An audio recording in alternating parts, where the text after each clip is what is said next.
인생의 소중한 이 순간을 함께하는 지혜의 시간입니다. 집착에 관한 부처님의 가르침을 함께하겠습니다. 즐거움은 결국 고통이다. 고통의 원인은 탐욕이다. 세상의 즐거움이란 결국 고통 아닌 것이 없다. 탐욕은 어리석은 사람이나 하는 건 모든 고통과 근심은 바로 탐욕에서 생기는 것이다. 괴로움의 원인은 바로 탐욕이다. 중생은 생각이 어리석어 탐욕을 즐거워한다. 그러나 지혜로운 사람은 탐욕이 바로 괴로움인 줄 알기 때문에 수시로 끊어버린다. 탐욕을 욕망으로 채우려고 한다면 그것은 소금물을 마셔 더욱 갈증이 심해지는 것과 같다. 그러므로 탐욕을 없앤다면 괴로움은 저절로 없어질 것이다. 탐욕은 괴로움이다. 탐욕을 채우는 데에서 오는 즐거움 또한 결국 고통이 되고 만다. 탐욕을 채우려고 하면 할수록 더욱더 탐욕은 커진다. 만족은 잠시일 뿐 또 다른 탐욕이 생겨난다. 우리의 삶을 가만히 살펴보면 죽을 때까지 오직 탐욕을 채우기에만 여념이 없지 않은가. 많은 이들이 탐욕을 채웠을 때오는 잠시의 행복이 참된 행복인 줄 착각하고 산다. 탐욕을 채우기 위해 온갖 악행과 기만을 서슴지 않고 수단과 방법을 가리지 않고 탐욕을 채워나간다. 나의 탐욕을 채우기 위해 상대방을 짓누르고 밟고 일어서는 것은 당연한 일이 된다. 아니, 당연한 정도가 아니라 능력 있고 훌륭한 사람으로 인정받는다. 그래서 슬프다. 이 세상도 슬프고 탐욕에 물든 사람들도 슬프다. 탐욕이란 사람을 눈멀게 하고 온전한 만족에서 멀어지게 하며 영적인 성숙과 이별하게 만든다. 모든 괴로움의 원인은 탐욕이다. 탐욕이 없으면 괴로움도 없다. 그렇다고 탐욕을 끊기 위해 탐욕을 미워하고 증오할 필요는 없다. 탐욕에 대한 그 어떤 분별도 버려야 한다. 탐욕 그 자체는 좋거나 나쁜 어떤 실체적인 것이 아니라 다만 인연 따라 자연스럽게 생겨나는 중립적이고 비실체적인 것이다. 탐욕을 없애려고 애쓰지 말고 좋아하거나 싫어하지도 말고 어떻게 생겨나고 어떻게 머물렀다가 어떤 일들을 만들어내고 또 어떻게 사라지는가를 그냥 알아차리고 지켜보기만 하라. 그랬을 때 전체적인 탐욕에 대한 지혜가 생기고 지혜의 빛은 곧 탐욕을 사랑으로 불태운다. 좋은 것을 놓아버려라. 마음에 좋고 나쁜 것을 따지지 말라. 좋은 것에서부터 슬픔이 생기고 근심이 생기고 속박이 생겨난다. 세상을 볼 때 우리는 거의 자동적으로 좋거나 싫다고 분별하곤 한다. 모든 사물이 좋거나 싫고 모든 문제가 옳거나 그르다. 세상을 대할 때 우리는 왜 습관적으로 좋거나 싫은 어느 한쪽을 택해야 하는 것일까? 왜 좋거나 싫다는 판단을 버리고 그저 현실을, 상황을, 사람을, 문제를 다만 묵묵히 지켜볼 수는 없는 것일까? 좋고 싫은 양극단은 둘 다 괴롭다. 좋다고 판단하면 집착이 생겨 괴롭고 싫다고 판단하면 증오가 생겨 또한 괴롭다. 사람들은 싫은 것이 올 때 분명하게 싫어하고 멀어지려 하고 증오하면서 싫은 것이 가까이 오지 못하도록 두 눈 부릅뜨고 지켜본다. 싫은 것은 죽어도 싫기 때문에 그것들이 범접하지 못하도록 주의 깊게 살펴보는 것이다. 그러나 좋은 것에 대해서는 전혀 주의를 기울이지 않는다. 좋은 것에 대해서는 완전히 무방비 상태다. 사실 싫은 것보다 더 주의를 기울이고 관심을 가져야 할 것이 바로 좋은 것이다. 경전의 말씀처럼 좋은 것에서 슬픔이 생기고 근심이 생기며 속박이 생겨나기 때문이다. 싫은 것에서 생기는 미움은 오히려 비워내기 쉽지만 좋은 것에서 오는 애착과 근심과 속박은 우리를 꽁꽁 얽어맨다. 내가 좋아하는 것에 대한 애착과 집착이야말로 우리가 비워내고 또 비워내려 애를 써도 도무지 비워지지 않는 마지막 결박이다. 좋은 것이 내게 다가오는 그때를 주의 깊게 지켜보라.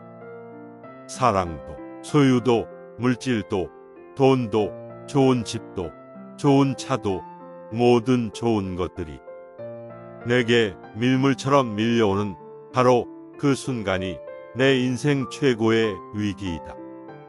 주의 깊게 지켜봄으로써 그로 인한 슬픔과 근심과 속박을 떨쳐버리라. 짐을 벗는 즐거움. 마음이 탐욕을 벗어나지 못하기 때문에 중생들이 무거운 짐을 지게 된다. 탐욕으로부터 벗어나지 못하는 한 무거운 짐을 벗을 수는 없다. 짐을 지는 것은 세상 사람들의 병이요, 짐을 벗어버리는 것은 최상의 즐거움이니 무거운 짐을 버릴지언정 새 짐을 만들지 말라. 우리가 짊어지고 있는 가장 무거운 짐이 탐욕의 짐이다. 탐욕의 짐은 짊어지는 만큼 병이 되고 벗어버리는 만큼 즐거움이 된다. 길을 걷는 나그네에게 짐이 많다면 그 길은 멀고도 험난하다. 인생의 길을 걷고 있는 우리들도 짐이 없어야 뿌듯하고 가벼운 여행을 즐길 수 있다. 지혜로운 이는 삶의 길 위에서 항상 무거운 짐을 버리며 살지만 어리석은 이는 항상 새 짐을 만들고 쌓고 또 쌓기에 여념이 없다. 태어나서 죽을 때까지 짐을 늘리려고 애쓰며 사는 것이 사람들의 모습이다. 가진 짐이 많으면 부유하고 행복하며 자랑스럽지만 가진 짐이 없을수록 부족하고 가난하며 부끄럽다고 여긴다. 그러나 참된 공덕은 짐이 없어 가벼운 삶에 있다. 인류의 모든 성인들은 공통적으로 가난하여 짐이 없었고 그렇기에 삶이라는 여행길을 가볍고도 자유롭게 길을 걸을 수 있었다. 이 세상에서 보면 짐이 많은 사람이 부자이고 짐이 없는 사람이 가난한 것 같지만 이 세상을 떠날 때에는 짐이 많은 사람이 가난하고 짐이 없을수록 부자가 되어 떠난다. 짊어진 짐이 없을수록 부처님 땅에 가까워지고 짊어진 짐이 많을수록 저 깊은 지하세계의 지옥과는 가까워진다. 짐이 없어야 홀가분하게 높이 높이 오를 수 있지. 짐이 많으면 가라앉고 또 가라앉아 지옥의 끝까지 가게 된다. 내 탐욕의 짐은 얼마인가? 이미 쌓아놓은 짐과 쌓기 위해 발버둥치는 짐은 과연 얼마인가? 그 모든 짐을 내려놓고 홀가분하게 가라. 욕심은 화장실에 칠해진 단청 같다. 욕심은 더럽기가 똥덩이 같고 밑 빠진 그릇 같으며 무섭기가 독사와 같고 원수와 같아 위험하며 햇볕에 녹는 눈처럼 허망하기 그지 없다. 욕심은 예리한 칼날 위에 묻어있는 꿀과 같고 화려한 화장실에 칠해진 단청과 같으며 화려한 병에 담긴 추한 물건 같으며 물거품처럼 허망하여 견고하지 못하다. 욕심같이 더럽고 추하며 허망하고 위험한 것은 없다. 그러나 욕심같이 겉 포장이 잘 되어 있는 것도 없다. 욕심은 예리한 칼날 위에 묻어있는 꿀과 같다. 잠시 달콤할지 모르지만 혀를 베는 결과를 낳고 화장실에 칠해진 단청과 같아 겉만 화려하나 속은 더럽고 추하여 냄새가 난다. 그러나 세상 사람들은 욕심에 구린 냄새를 알지 못하고 화려하게 포장된 겉모습에만 빠져든다. 그것이 곧 내 혀를 베고 내 몸을 베며 내 존재의 뿌리를 잘라내리라는 사실은 애써 외면하고 있다. 욕심이 지금 당장에 아무리 큰 기쁨을 가져다 줄지라도 그 끝은 추하며 고통스럽다. 당장의 기쁨을 위해 곧 다가올 삶을 포기하고 산다는 것은 얼마나 어리석은가. 욕심의 실체를 여실히 들여다보라. 욕심에 얽매여 있는 나의 모습을 한 발자국 뒤에서 전체적으로 지켜보라. 과연 나는 어떤 욕심에 빠져 있는가? 똥덩이 같고 밑 빠진 그릇 같으며 독사와 같고 원수와 같으며 물거품처럼 허망하여 견고하지 못한 욕심의 실체를 확연히 보아야 한다. 그러지 않으면 욕심의 덫에 걸리고 만다. 그렇다고 욕심을 없애버리려고 애쓸 필요는 없다. 욕망과 싸우는 것은 욕망을 다루는 지혜로운 방법이 아니다. 욕망은 싸워서 이겨야 할 대상이 아니라 전 과정을 깨어있는 관찰로 온전히 이해해야 하는 것이다. 욕망을 전체적으로 이해했을 때 이면에 잠재되어 있는 혀를 베는 칼날의 의미를 바로 볼 수 있다.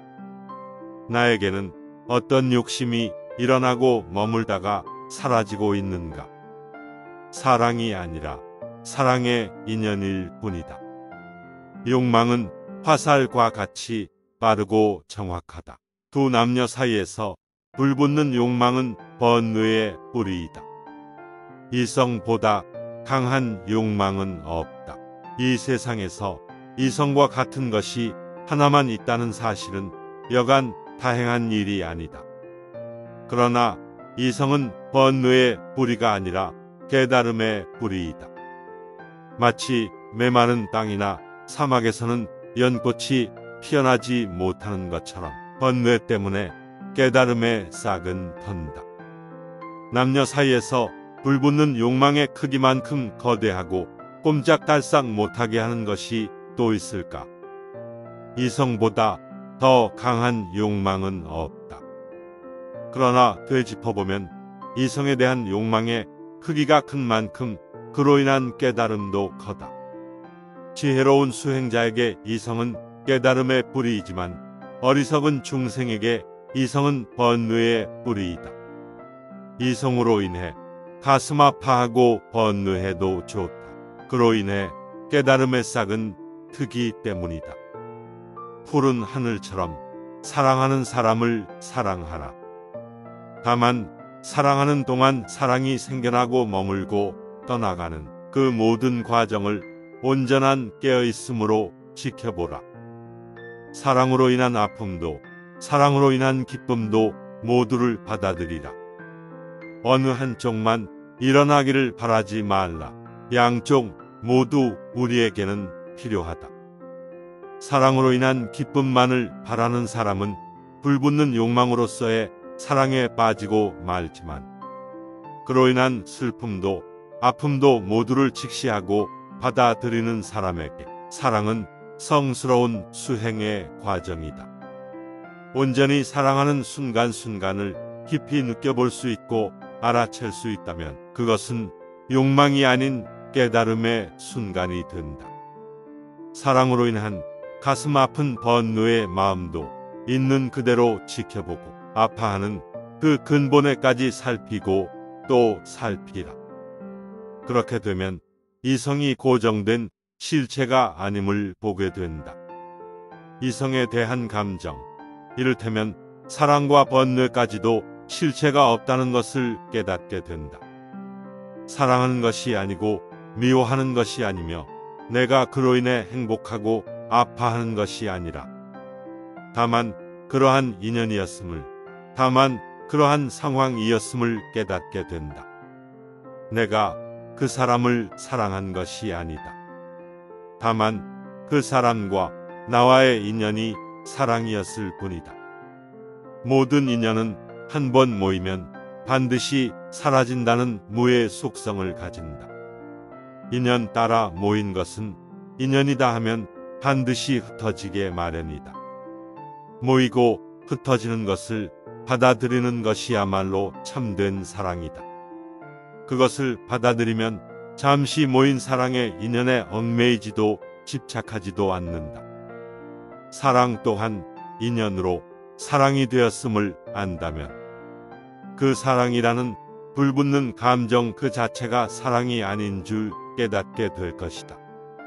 그러한 사랑의 뜨거운 감정은 다만 인연이 만들어낸 환영일 뿐이다. 아침 햇살에 반짝이는 이슬처럼 눈부시게 사랑하라. 그러나 눈부신 햇살은 곧 정오를 맞고 짠한 석양으로 기울어져 간다는 사실을 받아들이라. 받아들일 것을 받아들일 줄 아는 것이야말로 참된 사랑이다. 사랑처럼 미움도 미움이 아니라 미움이라는 인연일 뿐이다. 그 사람이 미운 것이 아니라 다만 그 사람과 나와의 인연이 미움일 뿐이다. 그러니 그 미움의 인연을, 그 상황을 미워할지언정 그 사람을 미워할 필요는 없다. 사랑도 미움도 인연이 만들어낸 조화일 뿐, 거기에 얽매이는 순간 사랑에 미움에 휩쓸리고 만다. 사랑하고 미워하되 얽매이지는 말라. 사랑은 사랑이 아니라 다만 사랑이라는 인연일 뿐이다. 지혜의 시간을 함께 해주신 분들께 감사드립니다. 감사합니다.